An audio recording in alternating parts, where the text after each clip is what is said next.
नमस्कार साथियों। भारत देश के सरकारी स्कूलों की हालत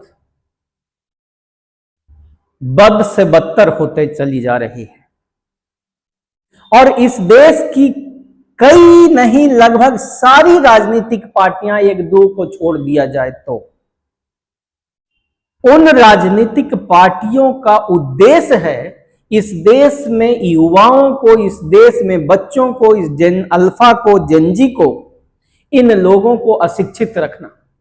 क्योंकि जब बच्चे अशिक्षित रहते हैं तभी वो सवाल नहीं पूछते हैं। जो बच्चे पढ़ जाते हैं, लिख जाते हैं, वो बच्चे देश की सरकार से सवाल पूछते हैं। जिस प्रकार आजकल इस देश का युवा, इस देश की जेनजी आज झारखंड में आंदोलन कर रहा है और कल दिल्ली में आंदोलन कर रहा था इस देश की लचर शिक्षा व्यवस्था को लेकर के। और इसीलिए इस देश की सरकारें आपके बच्चों को और आपको अनपढ़ रखना चाहती है। और तब मैं आप लोगों को बोलना चाहता हूं कि आप लोग अपने क्षेत्र के स्कूलों में जाइए। उन स्कूलों में जाकर स्कूलों में जो कमियां हैं, जैसे कि स्कूल में बिल्डिंग नहीं है और अगर है तो उसमें सैनिटेशन यानी लैट्रिन बाथरूम की व्यवस्था नहीं है। उसके बाद अगर लैट्रिन बाथरूम है तो टेबल डेस्क नहीं है, बोर्ड नहीं है, या पंखा नहीं है, या है अगर बिल्डिंग तो वो जर्जर हालत में है कि न जाने कब गिर जाएगा, बाहर बैठ के पढ़ने की हालत हो गई है।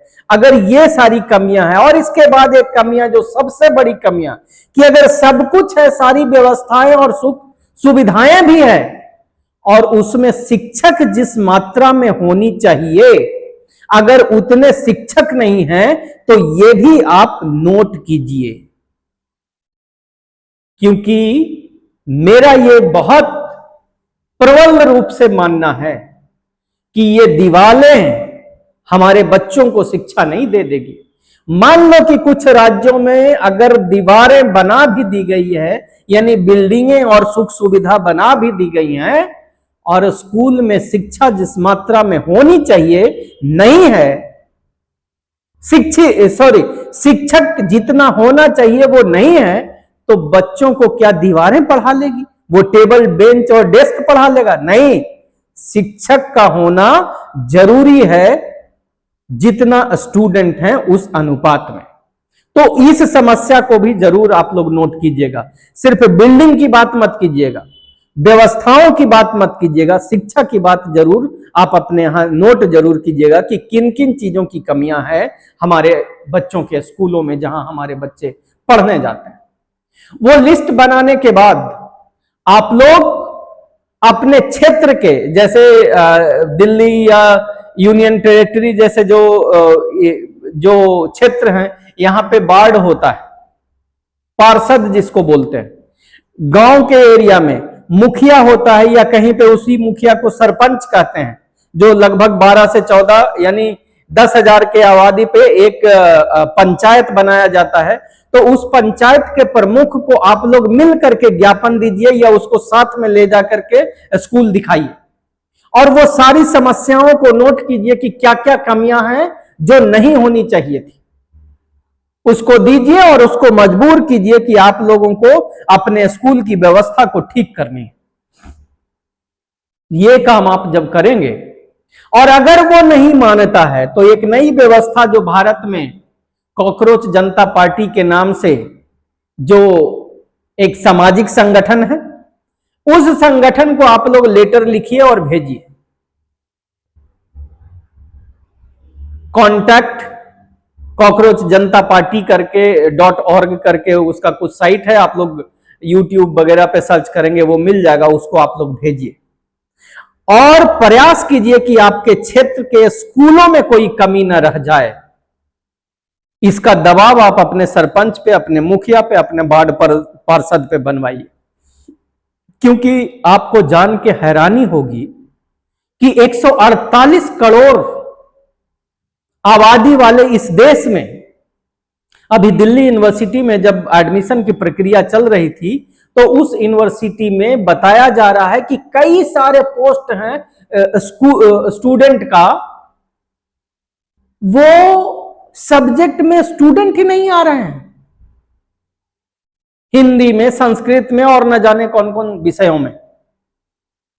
यानी 148 करोड़ देशवासियों में हमारे इतने बच्चे नहीं हो पा रहे हैं, या इतने बच्चों को हम लोग शिक्षित नहीं कर पा रहे हैं कि वो हायर एजुकेशन में एडमिशन ले।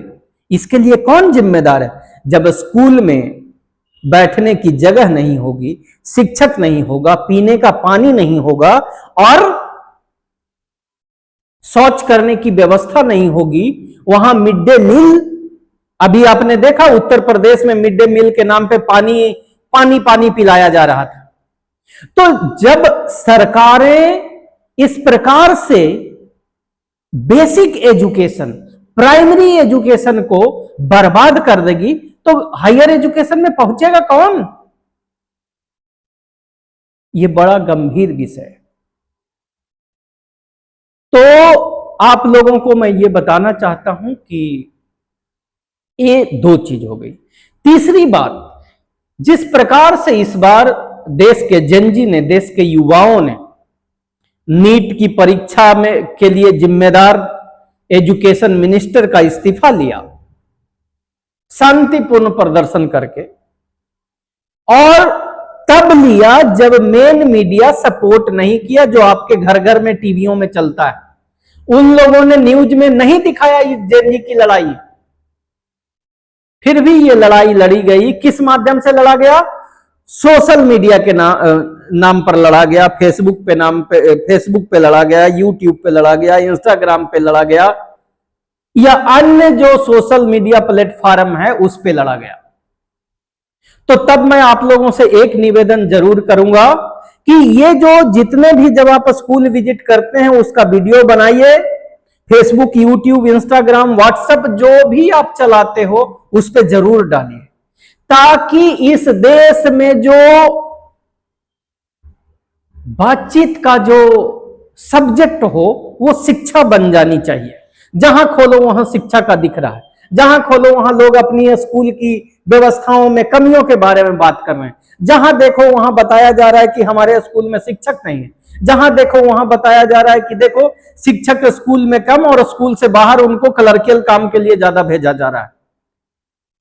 अरे भाई, शिक्षक को शिक्षा का काम करने दो ना। अगर उनसे गाय, कुत्ता, बिल्ली और बाहर के स्कूल से बाहर के काम करवाने लग जाओगे, गिनवाने लग जाओगे, तो वो बच्चों को पढ़ाई क्या करेंगे, करवाएंगे? तो तब मैं आप लोगों को कहता हूं कि इस बात को आप लोग सोशल मीडिया पे जितना हो सके उतना आप लोग फैलाने का काम कीजिए, ताकि इस देश के डिस्कोर्स में, बातचीत में, चर्चाओं में, मीडिया में, हर जगह पे लोग शिक्षा के बारे में बात करने को मजबूर हो जाए।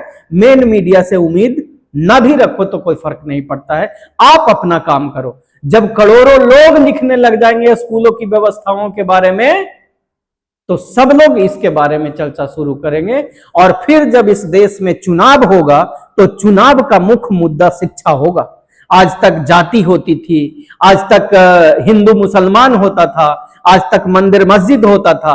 इस डिस्कोर्स से इस देश को कहां गताल खाते तक पहुंचा दिया गया, आपसे बेहतर कोई नहीं जानता।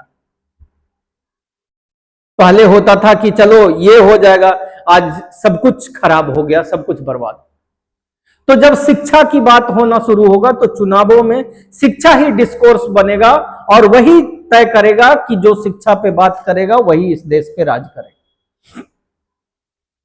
और आपके बच्चों के सरकारी स्कूल अच्छे होंगे, और जब अच्छे होंगे तो आपको बताने की जरूरत नहीं है कि आपका बेटा और बेटी जब पढ़ लिख जाएगी तो उसको, जब लोग शिक्षित हो जाएंगे, उनकी संख्या ज्यादा हो जाएगी, तो उन बच्चों को ये सरकार को नौकरी रोजगार देने के लिए भी मजबूर होना पड़ेगा। और जब बच्चे को नौकरी रोजगार मिल जाएगा तो हमारी और आपकी जिंदगी जो है आज से बेहतर हो जाएगी।